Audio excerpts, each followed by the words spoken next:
All right, we're live, guys. Hey y'all! Hey, hey, hey. I'm gonna call you back.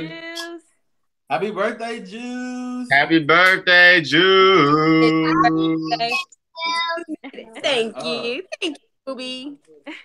Thanks, guys. So today, since we have a fifth birthday, I feel it would be quite fitting to talk about time. So time is a very interesting concept, but as some older than others, like you just start, you have a greater appreciation. What is for going time. on? She saw her auntie do happy birthday. The shade. A greater appreciation for time. So as we are going through this new, I don't know, I feel like as you get to this point where you like start realizing that I won't be here forever. You need to live your life to the fullest. What does that mean for everybody? Okay, when I was in a relationship. See, Jordan acting like Brandon. What I do? All the distractions. I'm kind of. Well, I think that there's I don't know how to. That's interesting because I think I heard this saying just recently. It says like a lot of times we're always fascinated with like life after death, but like the real treat is like life before death, right? Life. How do we? Okay. Life before death, and it's not like being alive. That's not what it's about. It's not about being alive. It's about how to be alive. And you feel like there's a lot of people who like are surrounded by all this stuff that's supposed to make them feel alive, and are like actually like dead inside. And there's people who are really alive, but they don't have much. So I think it's just balance. I don't know. It's how do you balance, or what do you balance? That's the question, but I think it's all about balance. Yeah. So what was for me, that's something what was the original question? Yeah. What is living your life to the fullest mean to you? So I'll answer. The saying has always been like, I don't know how I feel about it, to be honest. Because I don't know how to balance living your life to the fullest versus planning for tomorrow. So you know how everybody be like, you should live every day like it's your last. Like, bruh, but if I were to live every day like it's my last, I'm wilding. Like I would not have a job. And not quitting today. Like not going to work. I'm blowing all my money. Like I'm doing going all the off stuff on I never everybody wanted to do. And then quitting. Which you can't do because like there's what happens if you live tomorrow, then you don't got a job and you ain't got no money. So like I don't know how to respond whenever somebody be like live every day like it's your last. I'm like, how are you supposed to do that? Like live your life to the fullest. What does that look like? Because some days I just be like, it was just a day. Does that mean I'm not living my life? Do we not all just have like blah days? And what if you're not supposed to, how do you control those? I think what it caused me to do, because I question the same thing, but it caused me to bring into or try to bring into alignment like everyday life. Lighting is everything, JC. That are most valuable to me. So like if I was to die like today, did I live today? Even if it was going to work, or even like in the small things, it don't have to be like, go spend all your money, because if that's what fulfills you, then okay. But if that's not, because I don't think those things really fulfill us. Like, who did you tell you love you to? Who did you like? Those things that really matter to you, that's what I'm living to the fullest, as opposed to like quitting my job. I'm traveling 36 countries. You know what I'm saying? So to me, it made me really evaluate what are things that are really important to me. And at the end of the day, it's not the material things. It's not putting money aside for, for me, for those long-term things like, what can I do right now and then now that's going to bring me the most joy? And then that's what is. So what are those things like? See, that's a challenge though. Answering grandma's phone calls. You said what? Not ignoring Granny's phone calls? Answering her phone calls is living to the fullest, because I don't answer most of the time. I do. See, I think that I think it's interesting because when I think about like living life to the fullest, it's still like I don't know when you're so again, my perspective is going to be different. So for me, even when I think about living life to the fullest, it's about, like making sure those who come after me or others are taken care of in a sense. So like there's a reason to save money. There's a reason to just not do anything and to like have a reserve. I don't know. It's yeah, that's a good fullest. Yeah. If you're living for yourself and there's nothing beyond yourself that you work for, then it makes perfect sense. Like at the end of me, there's nothing else. So I can just exhaust all my resources today. That's what living to the fullest means. But if you're living for something bigger, it's like. He just said we're living for little stuff. But that's a good. No, it doesn't matter. It doesn't matter who you are. You don't have to have a family. You don't have to be married to be living for something bigger than you. Jordan, you live for Splash, maybe, right? So it's like I need to work so that I can put Splash in a better position. Kevin eventually wants to adopt. Like I want to live so that even if you don't adopt, if you were to God forbid, die before you adopt, how could you still use the resources you have for those who are less fortunate, right? Randy, you want to do a health course, so how could you, save or use your resources that you have or build the resources so that if you were to die tomorrow or today, that you would be able to give to something bigger than yourself. So which one do you plan for? So like I think I think it's two different paths. So I think if I'm living and I'm preparing myself, there's one way that I prepare myself to live and be here to be able to do that health work versus I'm gonna die. So let me invest my money in somebody else who's gonna do the health work. So like which one do you do?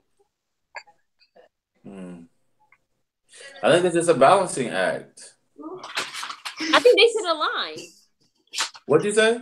I think they should align, right? Like every day you should be working towards you not being here. You know what? I can see that. I can see that happening. Wait, what does that mean though? What does that like? Let's dumb it down. Like, that's a real philosophical answer. What does that mean? Every day I'm supposed to live as if I'm not going to be here. So what is that? How do I live my life as if I'm not going to be here? I don't say I'm gonna call you tomorrow, like on the even simplest terms. Like Bro, I don't like saying you say goodbye. I'm starting to say God willing. God willing, I'll call you tomorrow. God willing, I'll talk to you later. You coming over tomorrow? Well, I'm not trying to be ultra deep. So every conversation should just end like, yo, this is the last conversation. So I work with this. One of my. Go ahead, bud. I don't know. I'm trying to think. Because I was trying to think on the concept of like the adoption thing. So I think in living my best life, but also preparing for, whenever that child comes, Jesus.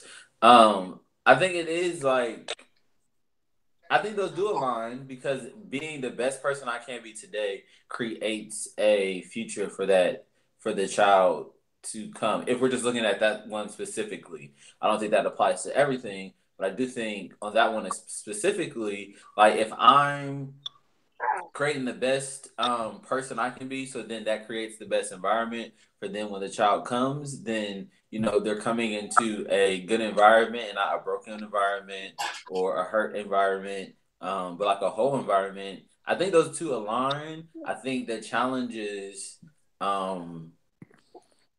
that like that works for that particular instance, but I don't know if you can necessarily say that all of your current focuses and your future focuses are gonna be the same, only because they evolve. Like I understand like directionally correct, but like everything evolves through time, and so they change. So what I'm working on right now is only a piece of like the end goal. So I can't say like I don't know what the next phase or piece is that I'll be working on.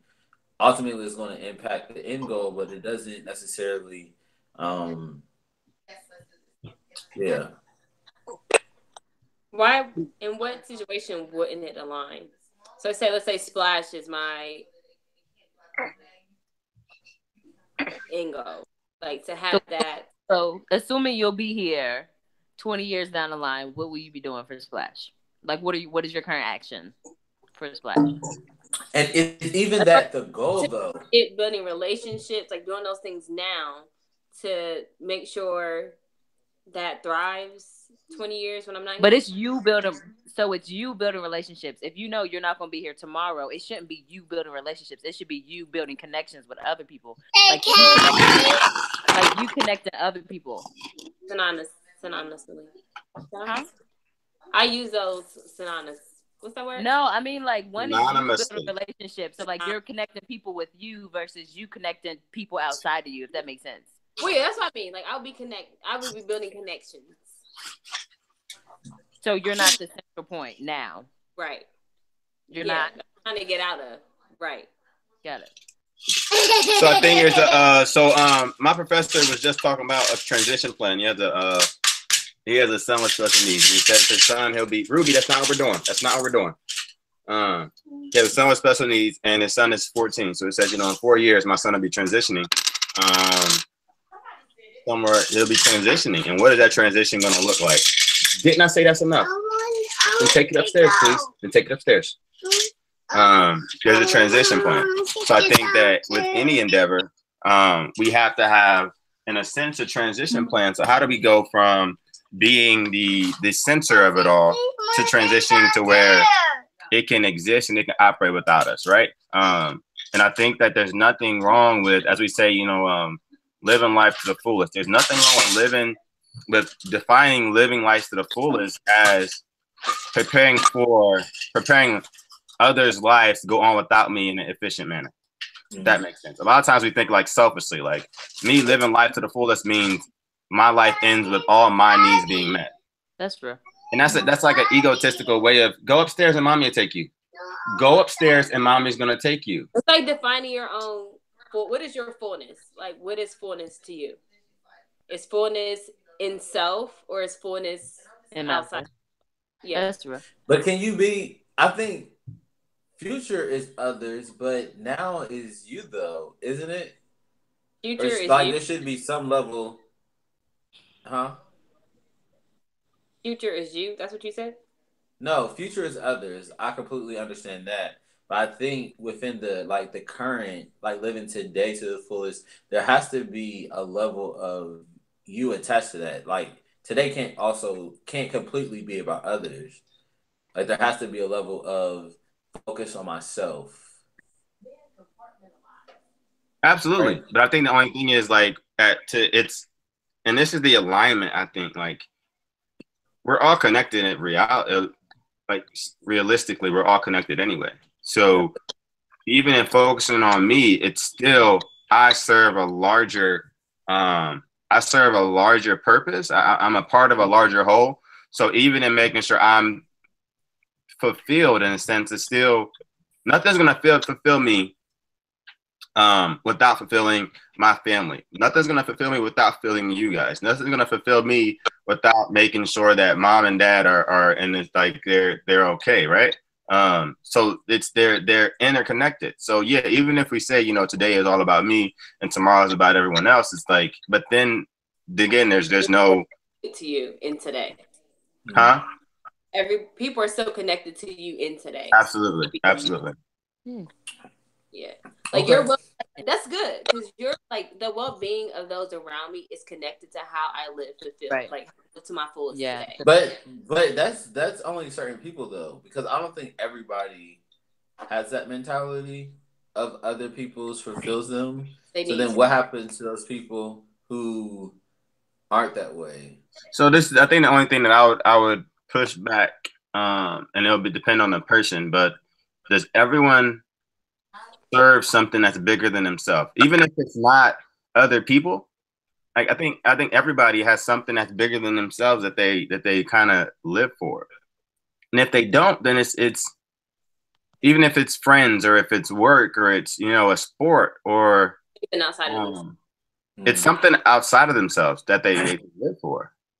So I guess then it's a process though, because you have to get to the point to where you actually consider things outside of yourself. So I don't think everybody, absolutely. I don't think everybody is typically, I don't think everybody's at that point, or there's some people who aren't at that point. Let me say it that way. There are some people who are not at that point where they have discovered what's important outside of themselves. Right now, it's I'm focused on me right now and what money I can get and what job I can get and what it's like all satisfaction on themselves though. It's not there's not really a big emphasis on other people. I'll say that. It's not a big emphasis on other people. And so I just wonder but we can go to that in another one. So I wonder how did we get to the That's place? the process of life though. I think I'm not gonna say that's what living life to the fullest is, but I think it's that constant, it's the evolution of those things that matter,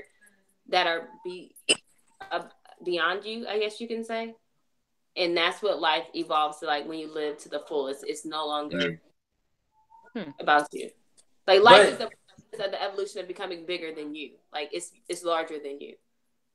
But I guess so. Like the fullest that evolves as well because it's beyond you.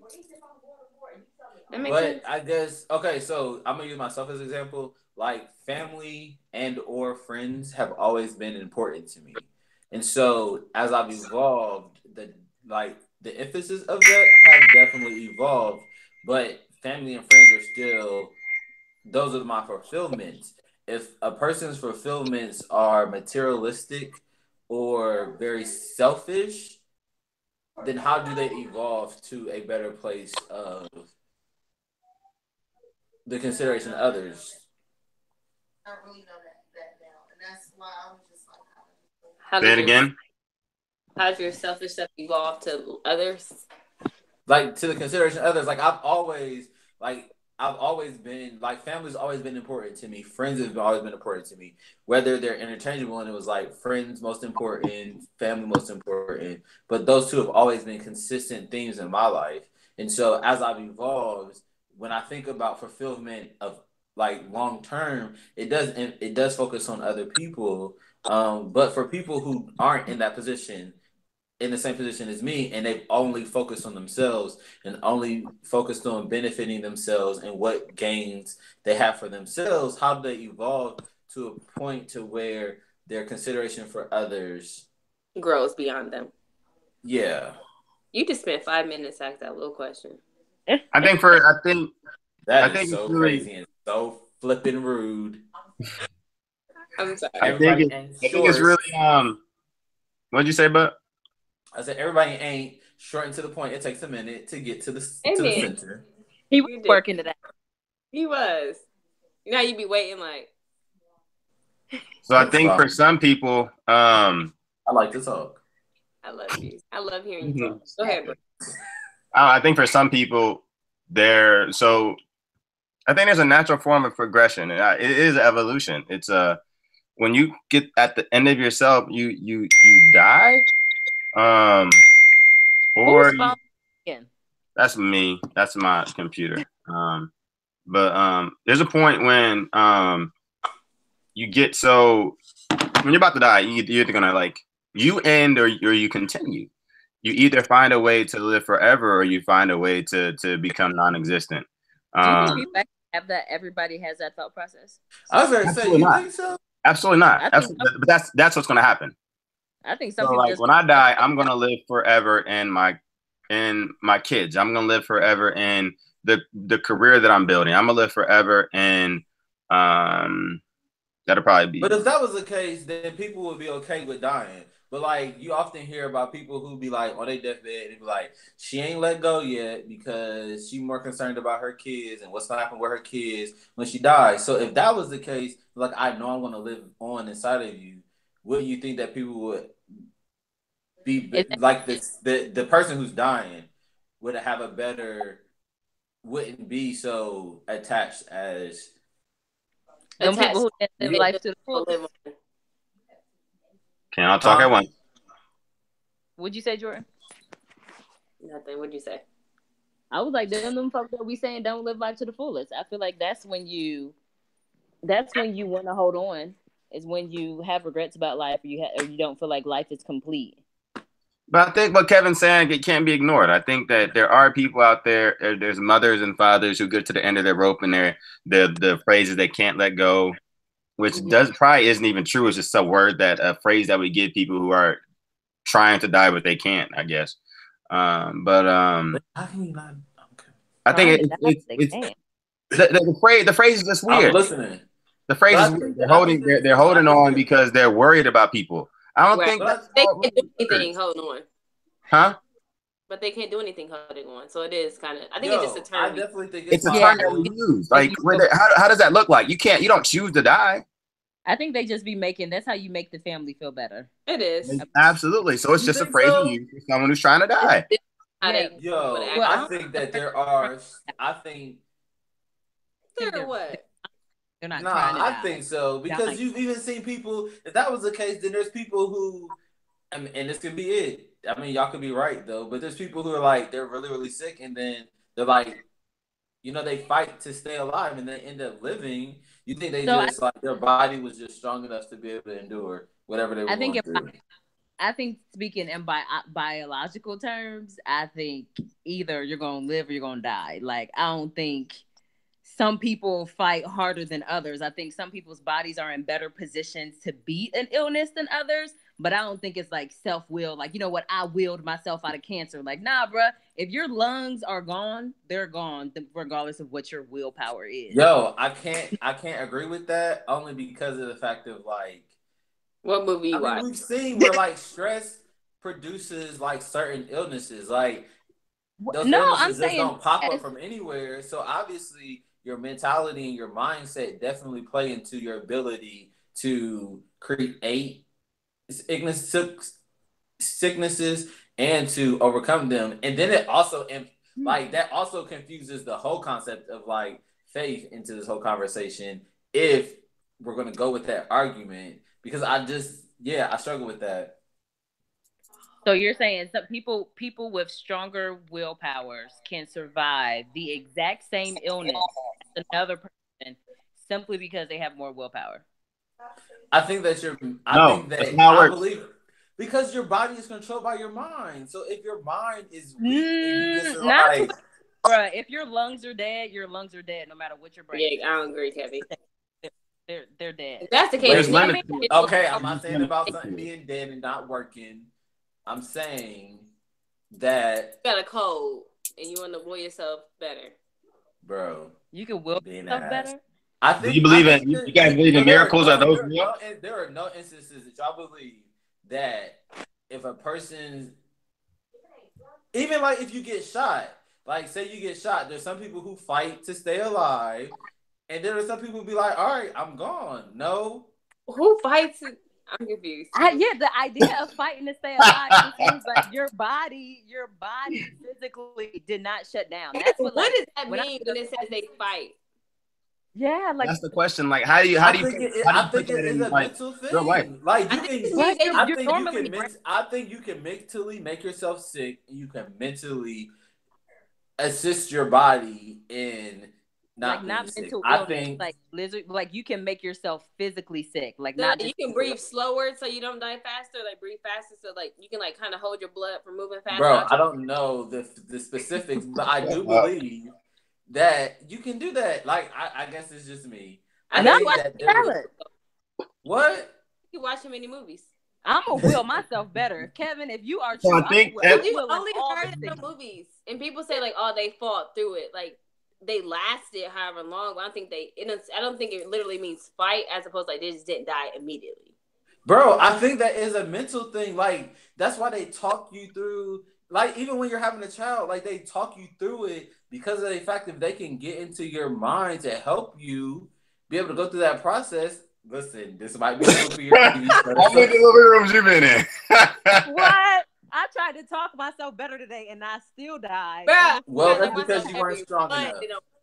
Oh, wow. Is that what happened? I was talking myself better. I just knew. It worked. It worked for a little bit, then you'd be like, forget it. You know, bro, that is a testament of our faith, though. And it's not. It's not, bro. I do believe that. Yo, I don't care what y'all say. I believe that. It's the only time that I'll argue with y'all about faith. That's it. But Wow. I believe that it is. I believe that. I believe that that it's a testament of your faith. Because any moment that you're like, oh, I believe like that, there's instances like I have a headache right now. If I really believe that I'm not gonna have a headache, I honestly believe that I could believe that, and my headache would go away without taking any medicine. I also think that if I really don't believe it, but I'm saying that I believe it, like my headache is gonna stay here. Nah, so it is all a mental thing. It has nothing to do with. I don't know what's happening in my body. Mental I don't know how the headache I don't think that's mental. As I honestly thought that's not mental. You can't talk at the same time. Sorry. Cannot talk at the same time. So why don't y'all just talk? I was gonna say I used to believe that until like I went on a whole year spree of like whenever my period was about to start, I would pray, I would fast and be like, you know what, like I'm trusting God, I'm not about to have cramps. And every single time I thought I was gonna die, bruh. Every single time. And you can't tell me my faith ain't real. God just said, nah, women about to suffer and you about to have cramps every single time because of the sin that happened 15 years ago. No matter what my faith say, I still cramp. I'm saying you got little faith. Sorry. So crazy. That's really dismissive, Bub. I think that's and I'll let Jordan go, but let me say this first. I think that when you have that type of faith, it becomes really dismissive. And my big thing was, and my whole faith changed when Aunt Betty passed away. When it was always like there was so much faith in the room that she was gonna get better, that she was gonna, get out the hospital or come back, and they were just like, you know what, that's not the way it works. I mean, unfortunately, but why isn't entire systems around it? And you want to say that, you know what, they just didn't believe enough? Like, who says who? Like, how do you get to the point where you can tell someone they don't believe? I'm not going to judge another person's faith level, but you just did. You just did though. Okay, I apologize for judging Booty's faith, but I will say that because only from my own personal experience, like I know when I'm questioning my own faith, like I'm believing God, but then in the back of my mind there is this little bit of doubt. And because I do have that little bit of doubt, I think that it impacts my outcome. That's just my personal opinion. Well, it's not about faith of a mustard seed, it's faith of a mountain. I think faith works, but I think also we have to always remember like at the end of the day, like God's will is going to happen, like no matter what we believe. So like even like in the case of, but like we don't know what His will is. I know, but if you're praying for something against His will, there was somebody who was dead and he came back alive.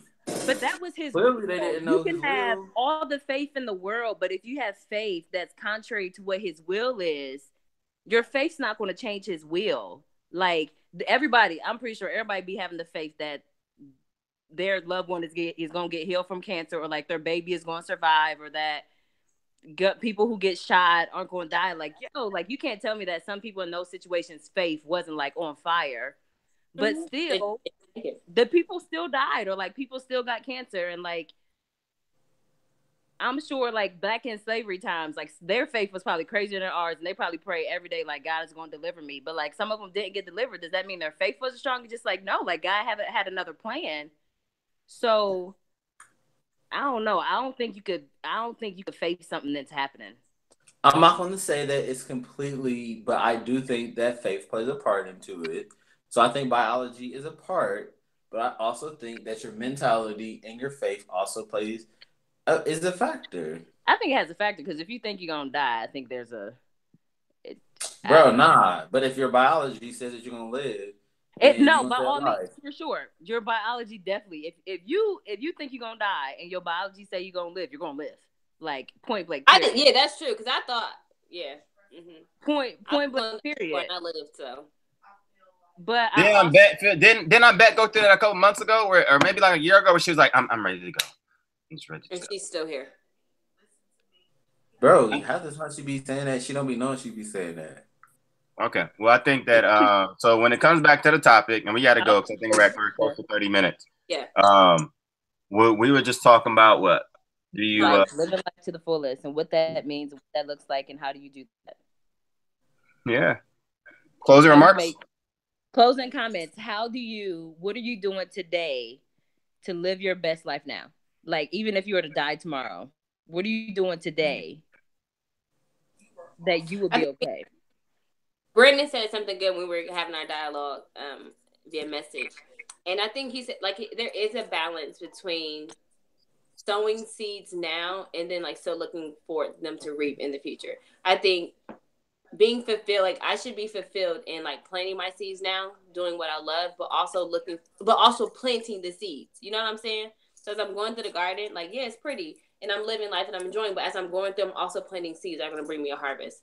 So to me, that's what life is, living to the fullest to me. Like, I should have fun in my garden, and it should be something I enjoy doing, so I'm living life to the fullest there, but I'm also planting those seeds while I'm in that garden to keep me.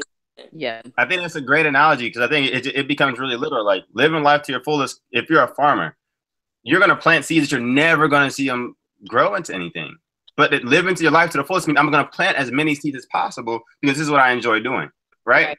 So it's not just about, I'm gonna say F the garden and just go out and just do whatever I want to do. Yeah. Right. It's about like living my life to the fullest means I'm gonna do what I want to do right now, and I'm gonna do it to the best that I can.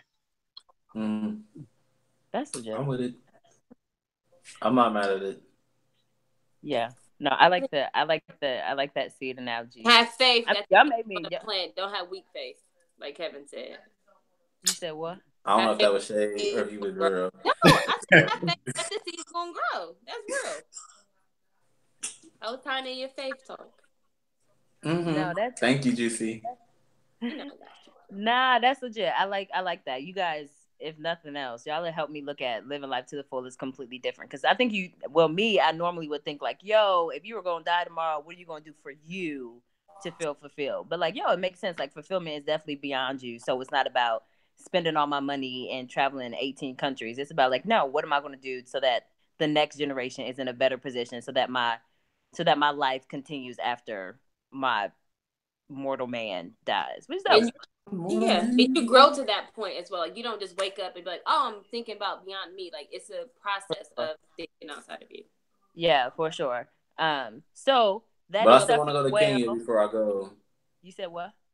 I still want to go to Kenya before I go. So you going to Canada? We already went, bub. Kenya. So why Kenya? Nobody knows. So what? That is Suffering Well. I don't know what episode we're on. I think the next time we should talk about faith, because I think that was a very random spinoff, but I think we should get more into it. So whoever has next time, we should definitely. Yes. Come on, continuation to be continued. To be continued. If you're interested in our talk on faith, tune in next Sunday. DM us if you got questions. You said you got questions. Can we actually get if you got questions? Can we get some views first? Can we get our quality up? But we working. We trying. Thank you for joining us. Happy birthday, Juice. Happy birthday, Juice. I hope everybody out there is living their life to the fullest, planting them seeds, even if you're not going to grow.